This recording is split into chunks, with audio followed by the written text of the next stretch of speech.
What is happening, YouTube? Thanks for joining me today on Brian's Random Thoughts. I am going to do a reaction video today to a video I've never seen before. I might regret this, but this is from JP Sears, and this is a video that came out a few days ago. This is a title, Shocking Biden Allegations, Nothing to See Here. I love JP, and the reason why I do love him is because I've been watching him for many, many years. So he is literally one of the first YouTubers that really inspired me to get out and to do this for myself. And so definitely has a soft spot in my heart for him.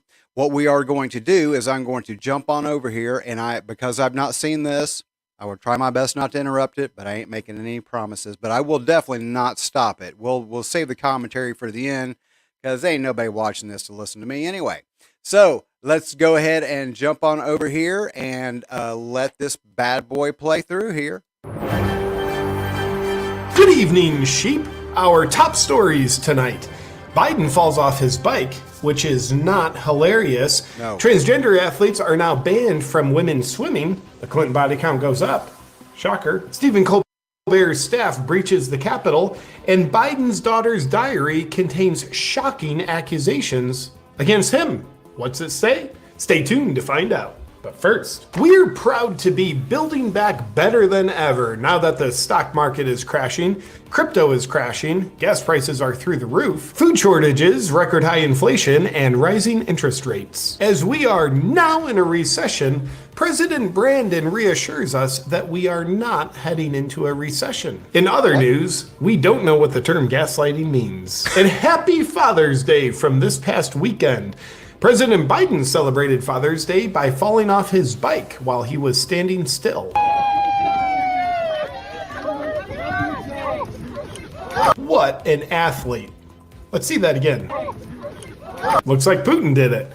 And we have received early word that the X Games will be featuring a new extreme sporting event this year called Standing Up, as it is a significant challenge for even the fully mentally and physically competent leader of the free world. And in honor of Father's Day, as Hunter's dad is obviously one of the greatest fathers in the world, a powerful example that you can learn from of how he lovingly fathers his crack addict son that he raised is how he used his personal secret police force, the FBI, to try to hide the existence of his son's laptop that allegedly contained highly incriminating information. Another great example of his fathering is how he used the Secret Service to intervene with Hunter's gun, as Hunter had committed a felony when he lied on the firearms application. But an even more impressive example of his fathering is how he used the FBI to raid the homes of two Project Veritas journalists while trying to obtain a diary written by his daughter Ashley, which contained highly incriminating accusations against her father,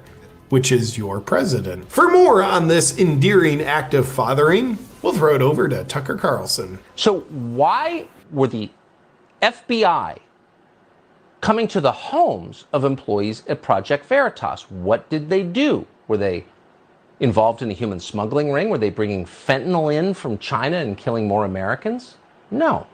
The FBI believed that Project Veritas was in possession of or had information about a diary written by Joe Biden's daughter, Ashley Biden. The FBI claimed that diary had been stolen. We now know the FBI knew that diary had not been stolen, and it wasn't. But as James O'Keefe pointed out at the time, and didn't have enough people hear him when he said it, what if it was stolen? Having a stolen diary is not a federal crime. No. So what in that diary was so important that Joe Biden sent FBI agents to get it back? Here's what O'Keefe said. The tipsters indicated that the diary included explosive allegations against then-candidate Joe Biden. I don't see anything wrong with any of that, and neither should you. But what are the shocking accusations that Ashley Biden wrote in her own diary against her father? Well, nothing disturbing if you don't have a soul. So let's find out more from Tucker Carlson. What's in the diary?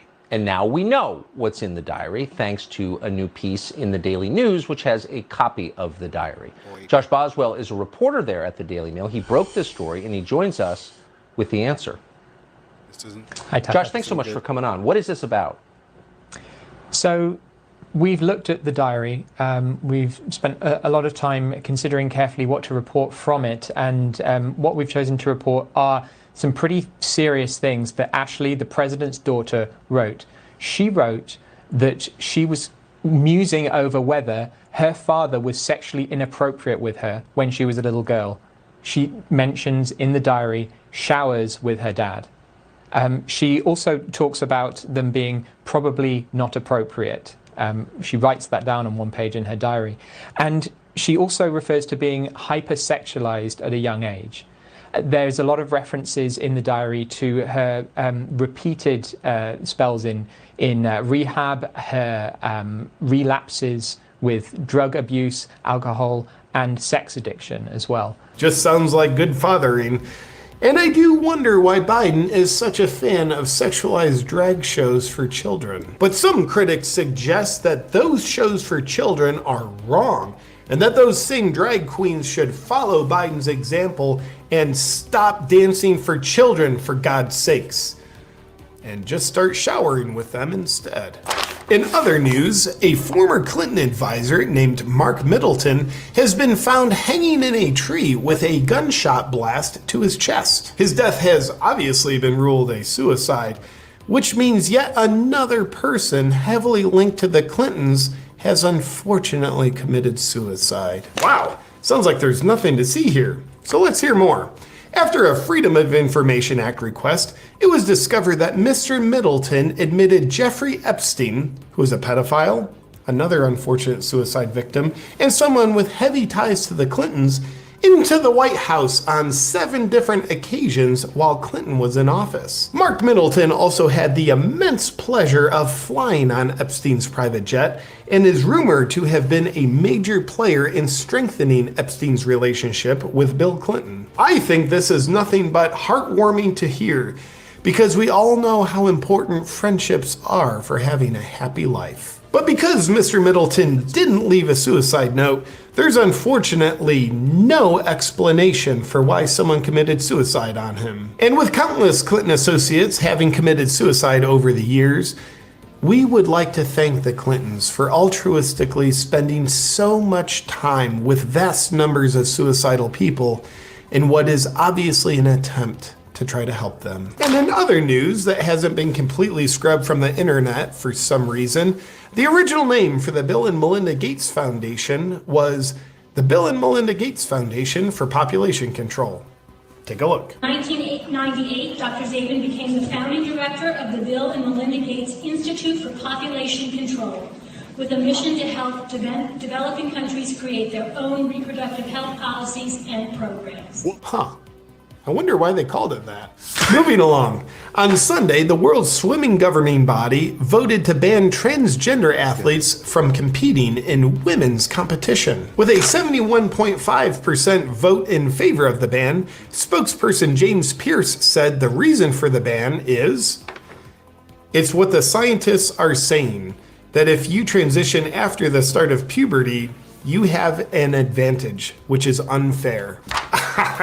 I doubt that.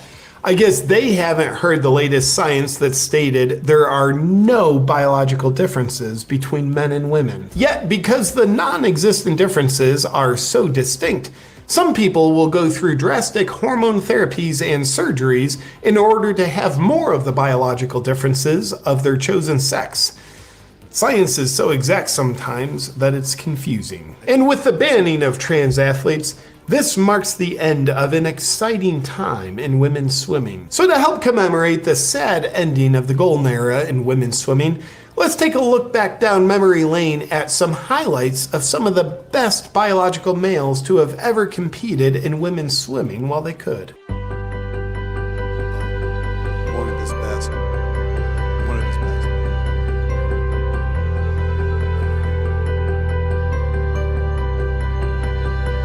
Oh, I'm not crying. You're crying. And in other news, former comedian and current communist subverter Stephen Colbert is in some hot water. 9 producers and staff members from his show have been arrested at the Capitol building and charged with unlawful entry. Turns out they were found illegally snooping outside the offices of some GOP Congress members. This means Stephen Colbert's team has breached the Capitol in what objectively looks like an insurrection. But luckily, his team is not expected to be illegally held in solitary confinement for a year and a half, like those dirty right-wing ultra-MAGA insurrectionists from January 6th were. The difference is that Colbert's staffers unlawfully entered the Capitol building, while some of those right-wing dirty insurrectionists were escorted into the Capitol building by security guards. That's it for tonight's indoctrination. Enjoy the recession. It's a necessary part of the Great Reset. And if you know the Clintons, you better keep your mouth shut. And Biden is Father of the Year. Oh yeah, and Biden's been accused of rape. Believe all women, but not this one. But Kamala Harris did say she believes all Biden's accusers, but whatever. Good night. Yeah. Yeah, we all seem to forget that. We all seem to forget that during the debate, during the Democratic debate, that Kamala Harris literally pointed out that Joe Biden had been reared and was very proud of his association with white supremacists, and then literally spoke at one of their desks and said that it was one of the most impactful and influential people in his life. What's happening, Jewel of Aquarius? It's hard for many of us to believe that this stuff gets continually swept under the rug. In case you guys aren't aware of it, that diary is not new. It might be new to you, but it's not new. That information has been floating around for a while. And how is it, this is what I understand, how is it that we have all this physical evidence and all this video evidence going on, but we still have this idea that somehow that anyone who is that being accused means nothing as long as you're on a certain party, and that we believe all people unless you're in this one group. How is that right? How is that fair? Well, it's not. See, and that is what's happening in this country is for a period of time, people were just going along with what they were hearing, but now we're to the point where everybody is starting to question the insanity of what they're hearing and what they're seeing. The ties are inextricable, and there's nothing that you can say to make the facts go away. We all act like that the laptop, the Hunter Biden laptop, nobody wants to talk, oh, that didn't happen, that wasn't real. Well, yeah, it is real. Guess what? Now all the news agencies that said that wasn't real now say that it is real. So should you really be trusting news agencies that are proving that they will tell you whatever they want? They're going to tell you whatever they want, and you're going to buy it. Who's the idiot here? Who's got their head buried in the sand? See, that's one of the things that I love about JP is the evidence speaks for itself. You don't have to come and make some kind of concocted story and pull something out of your butt and say, oh, yeah, this is this and this is that. No. When you lay the facts out, you see a pattern of behavior. See, that's how our court system works. It's one of the reasons why they bring in character witnesses and stuff is because they want to know what kind of person you actually are. And when you can't prove the type of person you say you are, but all the evidence says you're a POS, well, guess what? You're a POS. So I just don't know how to deal with it. There is, the world is crazy. It's not just you. It's not just me. The world is crazy, and it is getting crazier as the days go on. My question is, how can you hold someone else to one standard and then not apply that standard to yourself? How is it that you can say this is illegal, this is wrong if one person does it? How is it that now we have all kinds of people who have no business verbalizing their opinion because they're paid pretenders that taught that while the last president was in office, they stood up in front of the Tonys and said, before I start, F Trump.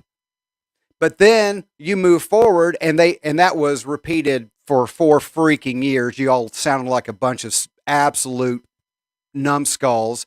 But then we have the Let's Go Brandon, which doesn't have the F word in it, and now that is supposed to be considered hate speech. How is that? Well, because what's good for your goose isn't good for your gander. It's because you want rules for thee, but not for me. Well, see, the entire world is sick and tired of it.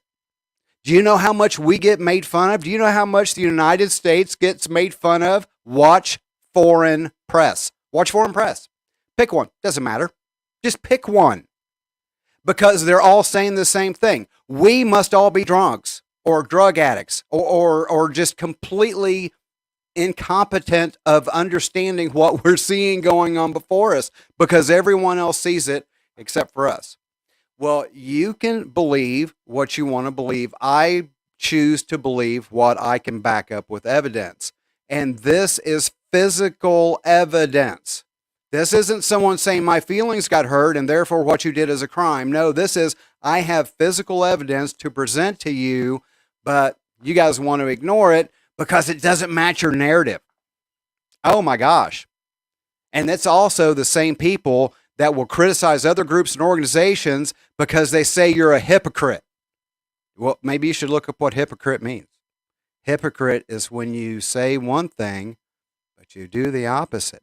Yeah, and actually, there's, as Joel put up, there is no justice in courts where Kamala used to be the DA. Again, I just want to recommend you guys. I'm going to shut up. I'm sorry. I'm in a rant mood today.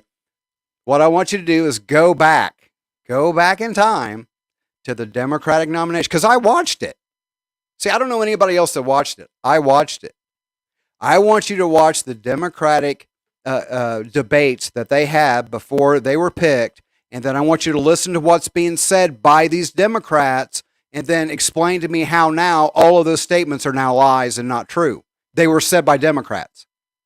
They were said by Democrats, but now they don't apply anymore. How is that true? Well, it's because you've got a big freaking shit show going on here that's got your name attached to it, and they're running out of your. I'm a libertarian. Okay, I think Republicans and Democrats are honestly that there's maybe something slightly wrong with you if you live your life according to a political party. Think for yourself. The country was founded on minimal government, minimal involvement, but now we have the exact opposite of that, and look where it is taking us. Look where it's taking us. The proof of the pudding is in the taste. You can't tell me that we're building back better when the country is in far worse condition than it ever has been. Okay, that's horseshit. I'm sorry. Pardon my language. I'm pissed off. All right, guys. I'm going to get off here before I say more bad words. All right. Love you guys so much. Thanks for stopping in. I plan on being back on Wednesday night with another reaction video. No idea what it's going to be. It'll definitely be another one that I haven't watched because I do enjoy that a lot more, especially since I'm like hyper caffeinated. So, all right, guys. Again, as always, questions, comments, a chat on the live, comments below on the rebroadcast. Be sure to like, share, and subscribe. I greatly appreciate it. Be putting up more and more content as the weeks go on because, to be honest with you, this stuff just writes itself. So, all right. I love you guys. I'll see y'all next time. Bye.